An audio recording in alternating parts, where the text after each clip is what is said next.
Polish anti-communists claim that the 1947 elections in Poland were rigged undemocratically by the communists, and that Stalin's Soviet Union was the mastermind for the supposed rigged elections for the Polish communists to come to power in Poland.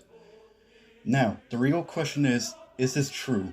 To answer this question, we must understand the historical context regarding the 1947 elections in Poland and the rise of communist power in Poland. Quote, Polish politics had shifted to the left during the war and was the case throughout occupied Europe. End of quote. As such, in 1946, the majority of the Polish voters voted yes to all the three questions in the 1946 referendum and voted for the PPR in the 1947 elections. The PPR, not a communist organization, but a communist-led progressive anti-fascist organization, had demonstrated great initiative in the war against the fascist occupation.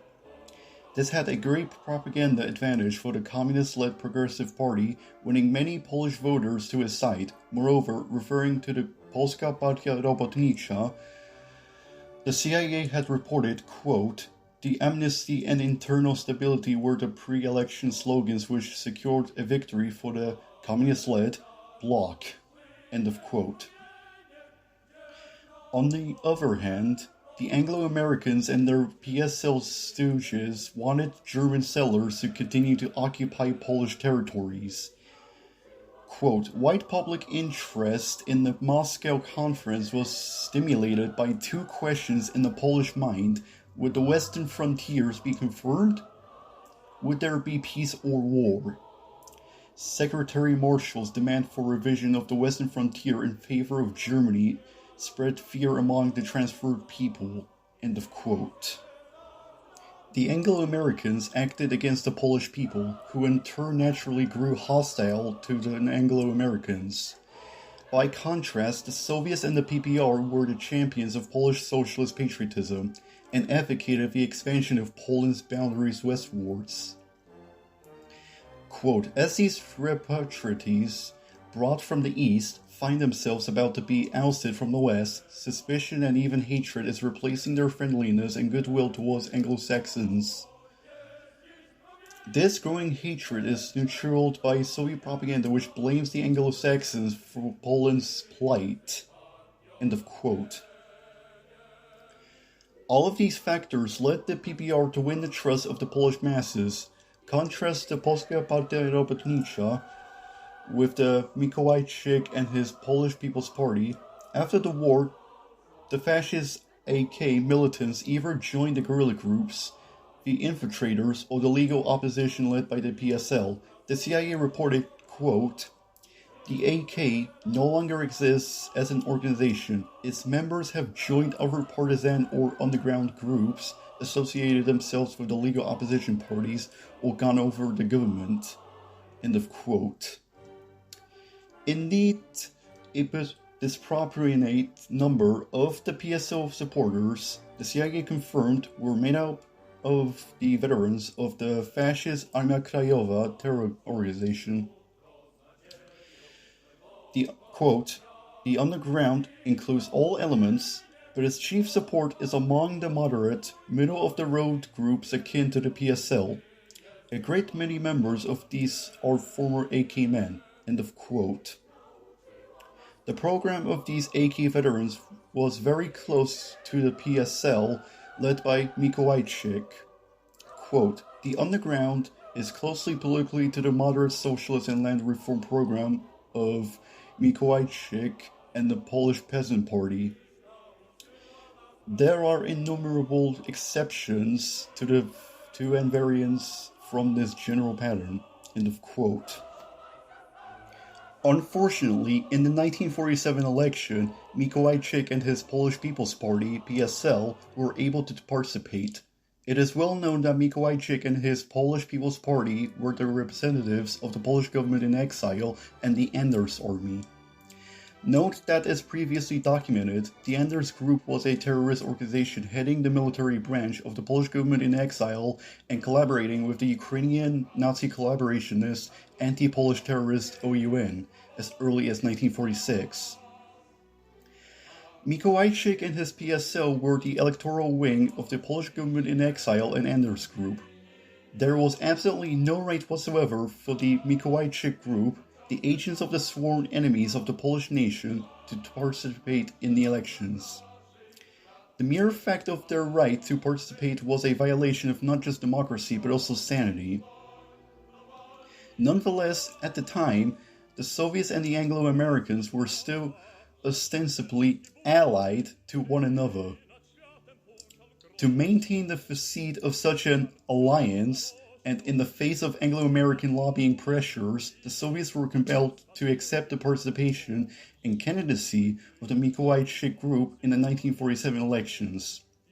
Hence, that the Soviets and Communist Poles allowed these renegades to participate in the elections was not really owing to Communists' generosity. The Soviets and Polish comrades were not generous towards criminals. Nonetheless, the Soviets and Polish comrades were involved in arresting many of the politicians in the Mikołajczyk camp, something that was ferociously condemned by the Anglo-American media as evidence of the unfair, unfree, and farcical character of the 1947 elections. Moreover, the PPR won the election in 1947. In terms of political development in Poland, it must be noted that the communist-led anti-fascist resistance movement in Poland had 400,000 members during the Great Patriotic War. The numbers only increased after the war. A 1947 CIA document presented a translation of a report by Władysław Gomulka, the first secretary of the executive committee of Polska Partia Robotnicza.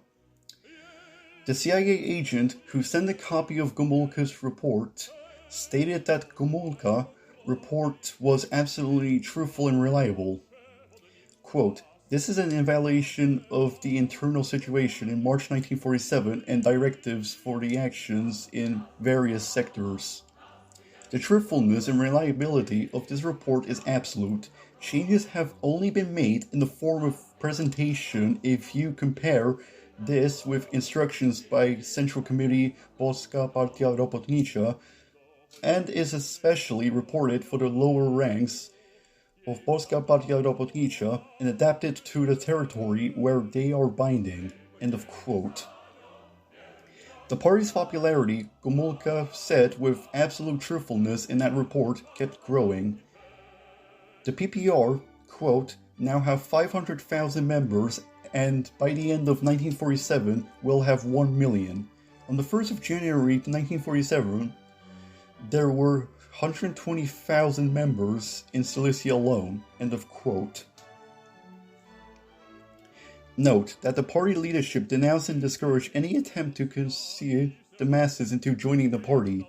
Regarding PPR recruitment, Gomulka's report stated with absolute reliability that party's leaders, quote, "don't want to consume," end of quote. Thus, quote, "the PPR increased its membership to 800,000 in the spring of 1947, end of quote. The new Constitution of Poland, also known as the Little Constitution, or the Small Constitution, assured in a new era of rule by democratic spirit. Gomulka reported with, in CIA's words, absolute truthfulness when he said, quote, "The March Constitution was one which gave the basis for a fascist and big landowner expansion. The Small Constitution will ask to rule in a democratic spirit." End of quote. By 1949, Poland too began the process of establishing heavy industry and centralizing the economy. According to a paper by the Federal Research Division of the U.S. Library of Congress and sponsored by U.S. Department of the Army, quote, "In 1945, the Polish economy was completely disorganized and urgently needed reestablishment of its pre-war industrial base. The initial central planning organization that began work in Poland in late 1945 stressed libertarian, socialist rather than communist economic goals. Relative decentralization, increased consumer goods production to raise the standard of living, and moderate investment in production facilities. In 1949, however, that approach was scrapped in favor of the completely centralized Soviet planning model. During the 1950s, planners followed Stalin's requirements for a higher growth rate in heavy industry than the overall industrial rate and a higher growth rate in the steel industry than that of heavy industry as a whole. This approach neglected the other economic sectors: agriculture, infrastructure, housing, services, and consumer goods. The sectors that were emphasized were all capital, fuel, and material intensive. End of quote. Anti-communist sources propagate that the Polish electorate continued to be vehemently anti-communist, were supportive of Anglo-American imperialist efforts, and regarded themselves as captives of the USSR. A CIA document that parodied such propaganda nonetheless admitted, quote, Soviet propaganda has quite cleverly exploited some popular sentiment in favor of a variety of social reforms which are loosely described as socialism. Whereas the Soviets have had a hard time finding acceptance of collectivization among all but the most rapid Polish communists, the widespread program to establish health resorts for workers and peasants, state care for children, establishment of village libraries, and other steps designed to eliminate illiteracy, and similar measures have been rather popular. Soviet propaganda insists that the US would eradicate every trace of this program if it gained any influence in Polish affairs, and would establish the influence of foreign finance capital as a means of exploiting Poland. The attitude of the average Pole is no complete protection against such propaganda claims. End of quote. Hence, the Poles were indeed influenced by the pro-Soviet line thanks to the popular measures enacted there. Furthermore, the people of Poland regarded the VOA unfavorably. Quote, it has been implicit from some of the foregoing remarks in this intelligence report that the voice of America is not very favorable received in Poland. End of quote. In conclusion, the anti-communists claim that the Polish communists had gotten to power undemocratically, and that Stalin's Soviet Union rigged Poland's future is a dishonest and baseless claim, as there are no evidence to support this claim.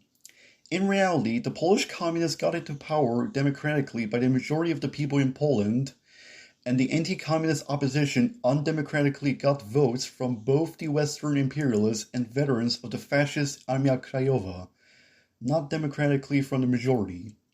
Thus, there are evidence that debunks the anti-communist claim from Polish anti-communists, especially it debunks the anti-communist propaganda regarding the 1947 elections in Poland.